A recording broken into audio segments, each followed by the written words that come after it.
I welcome our visitors to the public gallery and take the opportunity to commend the work of Justice for the Forgotten. On many occasions I have attended anniversary events of the Dublin Monaghan bombings. It always strikes me the great grace and dignity of the families as they remember their lost loved ones and continue their campaign for truth and justice. I fully appreciate that the process of trying to get justice for the families of the bereaved has been absolutely frustrating, painful and indeed totally unacceptable. There were many dark days in this island during the era commonly referred to as the Troubles, but the darkest of all was the 17th of May 1974, with the murder of 34 innocent people in Monaghan and Dublin and injuries caused to more than 300 people.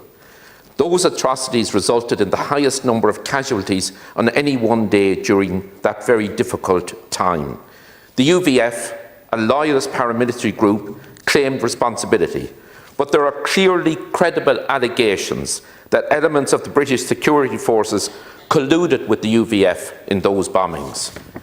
By passing this motion, we as a sovereign parliament are sending a clear message again to our counterparts in Westminster and to the British government. We are also showing strong and enduring cross-party support for the victims and survivors in their quest for truth and justice. It is totally unacceptable that the British government continues to ignore the requests of successive Irish governments and the unanimous motions passed by this House in 2008, 2011 and 2016. The Barron and McEntee reports referred to their work being limited by their lack of access to original intelligence and security documents in the possession of the British government. There cannot be any justification for the British government denying access to all files and papers pertaining to those atrocities to an eminent, independent, international judicial figure after the passage of 5 decades. That was a core request in the motions passed unanimously in this House. A number of us in this House have raised with British ministers at the British Irish Parliamentary Assembly the need for the British government to respond. We did it no later than last week when the Good Friday Committee met with members of the Northern Ireland Affairs Committee of the House of Commons.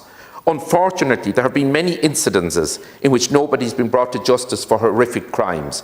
I think of the bombing in Batorbet in my own home area, which resulted in the deaths of 2 teenagers, Geraldine O'Reilly and Patrick Stanley. That bomb was brought across the border from Fermanagh, another act of collusion. We should always remember and remind ourselves of the important work of Anne Cadwallader with her publication Lethal Allies, British Collusion in Ireland, and also the work of Professor Edward Burke in his time at the University of Nottingham. The British government's recent legacy bill is absolutely reprehensible.